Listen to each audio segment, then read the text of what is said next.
Life is worth living. I'm 90 years old, and I enjoy life. I can tell. I can tell. Any conversation with Willie Arbuckle is like a journey through our state's past. Mostly cotton. There's a lot of cotton in Arizona. At 90 years young, he's seen history change before his eyes. And Willie's made some history of his own, right here on the footsteps of Chandler High School. The year was 1949. He might not have known it at the time, but Willie was about to do something that no one else in this community had ever done before. At the time, did you see yourself as a trailblazer? No. We were not doing anything special. We were just going to high school. But he was also breaking barriers. Willie, his younger sister Joella, along with Robert and Artie Mae Turner, were the very first black students to ever attend Chandler High School, the 14s, ending decades of segregation. Willie was a junior at the time, and despite the history he was making, he tells me he felt invisible. Can you take me back to that first day of going to Chandler High School? What do you remember about that day? I remember being ignored. I think it was as strange for them as it was for us. The four of us, as I remember, in a sea of white children. And you didn't even know we were there. I was just trying to exist, just trying to get through each day peaceably. Was it like that the whole time, or did you eventually make friends with the white students? Well, we didn't really make friends with them, but we got to be, more or less, good acquaintances. Although Willie says he and his classmates would eventually warm up to each other, he still remembers leading very separate lives in a still very segregated Arizona. Once you left the campus, white kids would go to their neighborhood. We go south to the south side, our neighborhood, and it's like we didn't even know each other. If you had to describe what it was like growing up black in Arizona in the 1940s, how would you describe that? If you go to a restaurant, you'd go around to the back door, and they just give you a hamburger out the back door. And we were fine with that because we didn't know anything else. That's the way life was. It was a painful time in Arizona's history, America's history. It may have all seemed routine to Willie at the time, but more than 70 years later, Willie now appreciates and honors the barriers he was breaking for the ones that would continue the march towards equality. And it all started right here with just a few brave steps. Looking back at it, though, do you now see what a momentous occasion that was? I mean, it was, earth-shaking. You look back at it, that me, I mean, who's Willie Arbuckle, but the fact that I, along with the other three, my sister and Robert Turner and his sister Artie Mae, that the four of us was actually involved in an event, the absolute beginning of a new era, school system in Chandler. That's mind-boggling.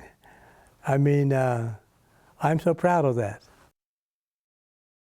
The jewel in this community. At first, it may look like an ordinary museum. It's everyone's history. But there is nothing ordinary about what you'll see here at the Carver Museum in downtown Phoenix.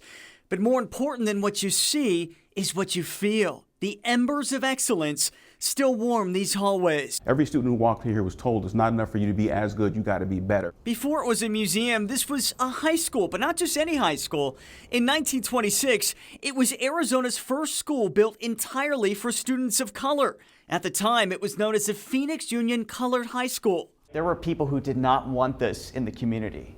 Oh yeah, without a doubt. Dr. Matthew Whitaker is the museum's executive director. There was opposition to money primarily being spent. This is a waste of money. This is poor appropriations. Why are we spending this much money on those colored students? When there's a school here, it's perfectly good school here. But it wasn't perfectly good. It was segregated in every sort of way. But despite what was happening on the outside, inside these walls, Dr. Whitaker says the school was becoming a center for excellence. He says the academic standards were high with science labs, a focus on STEM, and debate class. But that wasn't all. They had plays, they had performances, They sang, they would sing in choirs and local organizations. They tried to keep them as active as possible. Dr. Whitaker credits a number of school leaders, especially Principal W.A. Robinson, with that forward thinking. Robinson insisted on having new books for his students, sports teams, and any other opportunity white students may have had at the time. And in other ways, he set the bar even higher.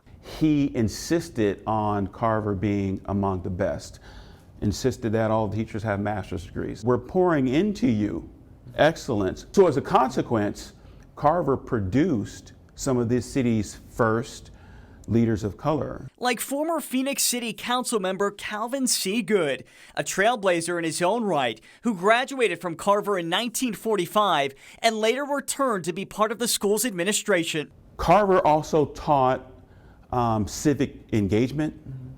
It's good to be a good citizen, right? You have to be educated so that you become a good citizen so you can serve.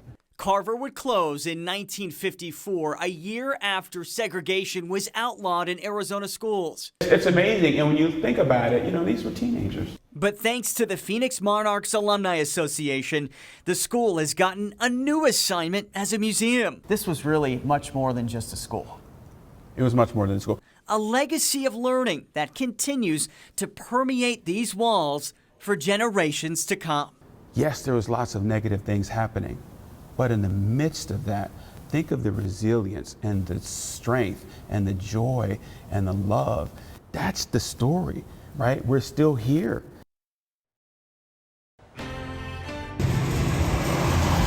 Tucked unassumingly along a busy Washington street.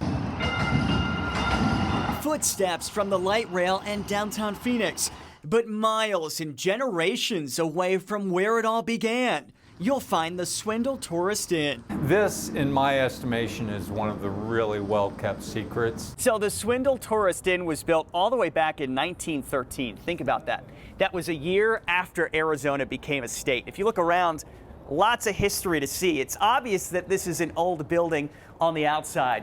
But what makes this place so special is what happened here on the inside. In the throes of the segregation in town, this was a safe haven for African Americans to stay. Up these grand stairs and down these wood floor-lined hallways are countless stories of black travelers, artists, athletes, legends, who despite what they had achieved, still faced enormous discrimination. African Americans at that time could not stay at the Adams or the Westward Ho. They got turned away. So this was a boarding house where travelers, black travelers, could stay. Like jazz great Count Basie or famous slugger Willie Mays, and a young Jackie Robinson, still in college at the time, who would go on to break the color barrier in Major League Baseball in 1947.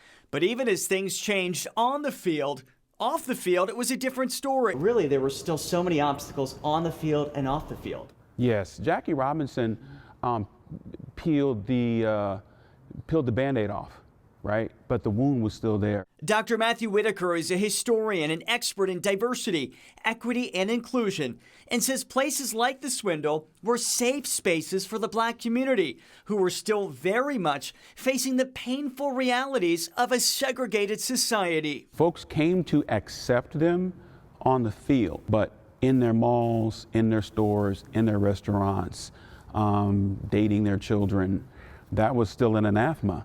And they were punished economically, physically, and socially when they transgressed those boundaries. But even as the outside world remained restricted, inside these walls, there were no boundaries. Boy, if these walls could talk. Oh, isn't that the truth? Those people are legendary, and for them to choose this place and spend time here is really a great thing. City of Phoenix historian Steve Schumacher says the Swindle became even more popular after it was featured in the Green Book, often referred to as the Bible of black travel during Jim Crow. When you're here, what do you feel like is the takeaway? I think it's a symbol of where our country was in the midst of, and Phoenix was no exception, but it's also a prime example of how one community, the African American community, can pull together and look out for each other. And I think that's an important lesson for all of us, regardless of your race or color or what community you're associated with. I think the unity of that, I think that's a big thing.